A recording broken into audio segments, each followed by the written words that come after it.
నేను దేవుడిని అనేవారు మహనీయులంట. విశ్వంతో ఐక్యమైన వారు మహాత్ములంట. నేను దేవుడిని అనేవారు మహనీయులంట. విశ్వంతో ఐక్యమైన వారు మహాత్ములంట. నేనే దేవుణ్ణి అనేవారు అహంకారులంట. అద్దంలోనే అగచాట్లు పడే అంధులను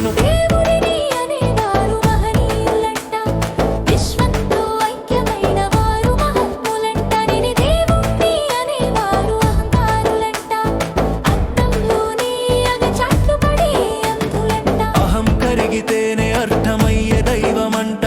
నేనన్న మాట చచ్చిన చోటే జ్ఞానమంట. పదాల్లో శిరస్సు పెట్టి పయనం చేసేవాడే పరమార్థం చూసేవాడంట. నేను దేవుడిని అనేవారు మహనీయులంట. విశ్వంతో ఐక్యమైన వారు మహాత్ములంట. నేనే దేవుణ్ణి అనేవారు అహంకారులంట. అద్దంలోనే అగచాట్లు పడే అంధులంట.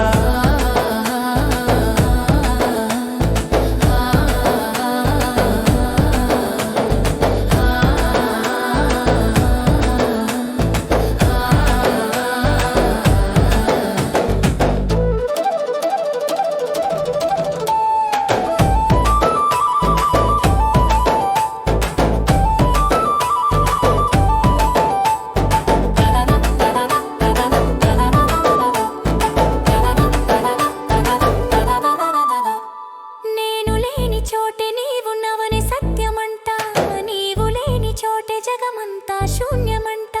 దైవం లోపలే ఉందని చెప్పిన పెద్దలు దానిని నేను అన్నవారు కాదంట. నేను దేవుడిని అనేవారు మహనీయులంట. విశ్వంతో ఐక్యమైన వారు మహాత్ములంట. నేనే దేవుణ్ణి అనేవారు అహంకారులంట. అద్దంలోనే అగచాట్లు పడే అంధులంట.